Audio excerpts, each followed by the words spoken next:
114 passer rating. Congrats, New York, on getting a running back who's really, really good, but he's a running back. And there were 20 drafted. And half the league's star running backs seemingly are undrafted. Listen, Darnold has scored. The Jets' offense has scored over 40 twice and over 33 times in 6 games. And this is with an offensive line that Pro Football Focus rates as one of the bottom 5 in the league, with a bottom 5 wide receiving core, a bunch of marginal running backs, and a rookie tight end who's talented from Miami, but that's about it. You whiffed.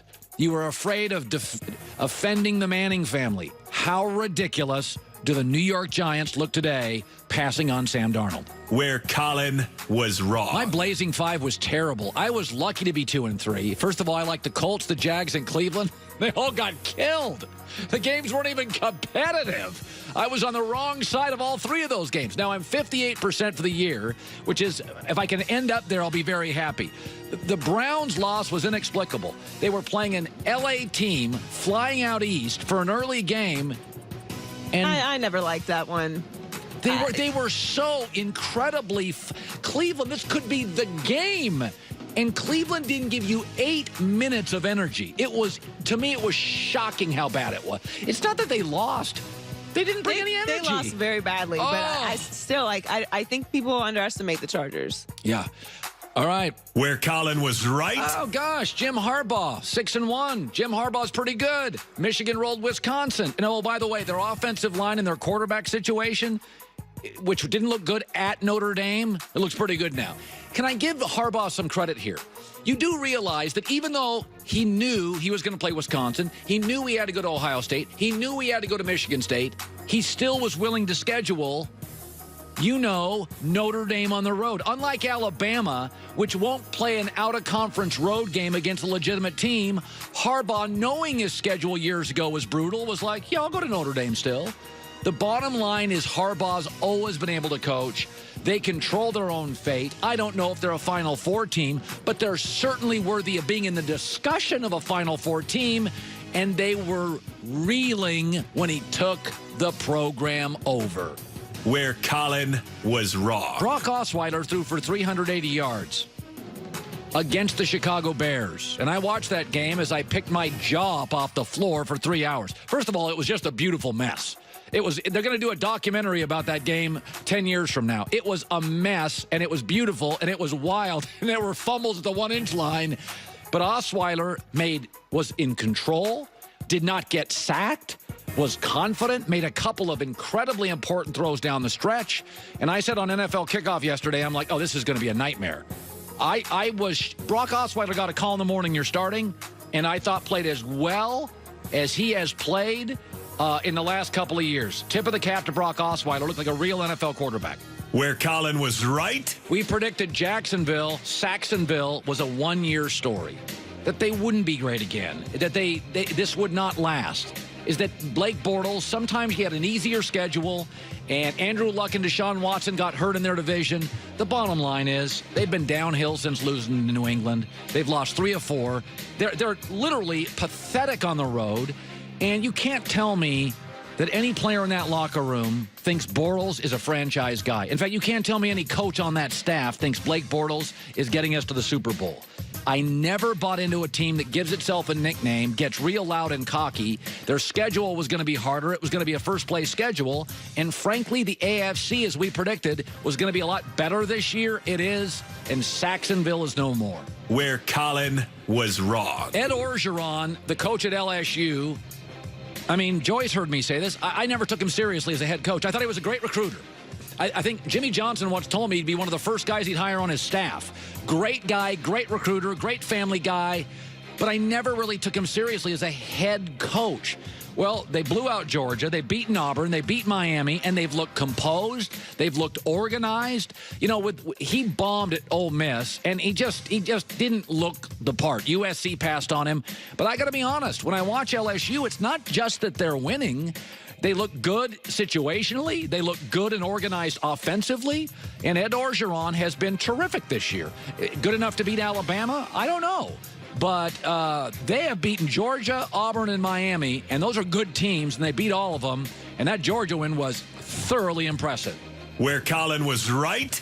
John Gruden's 1-5, and the quarterback guru, Derek Carr has more picks than touchdowns. Listen, I got nothing but angry Raider fans when I said before the season, there are certain places in the world, Silicon Valley and the NFL, you can't take a decade off. You can't. It changes. It's too fluid. He's got the personnel wrong. They look like they quit at the end of that game. He can't get the quarterback right. Don't ask me how Cleveland lost to this team. I mean, they have some very talented offensive personnel, and that was embarrassing. And they're stuck with this 10-year contract. It better work. It has to work. But we kind of predicted it would be a dumpster fire, and that's what it's been so far. Where Colin was right? Once again, Andy Dalton shrunk in a big spot. He always shrinks in a big spot. No touchdown passes in the second half. Quarterback rating in the second half of 77. Once again, big brother Ben feels like he's toying with the little brother Andy. Dalton's fine, but it's kind of the Kirk Cousins thing. You're not making $20 million a year to beat Cleveland. They're paying you to beat Pittsburgh. And every time he gets into one of these games against the Steelers, no matter how well he's playing, he shrinks. And in the second half, Andy Dalton didn't make big throws. And Big Ben, like he's done throughout the history of this series, made all the big throws late to win it. Where Colin was wrong. Just when I gave up on Dak Prescott, he had his game of the year. It was Dak at his best. He ran, Zeke ran, and underneath stuff to Cole Beasley. His passer rating was 107.5. He looked incredibly confident.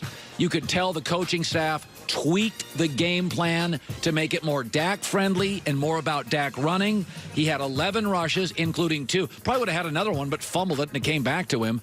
In the end, you know, I'd pretty much bailed on Dak. I think this is the way Dak Prescott at his best plays, and you watched it. Where Colin was right? I bailed on Marcus Mariota about a year and a half ago. John Goulet, you were here. I said, listen, he's a nonverbal person at the most verbal position. You cannot keep blaming other people. I'm watching Sam Darnold chew it up, surrounded by a bunch of meh in New York.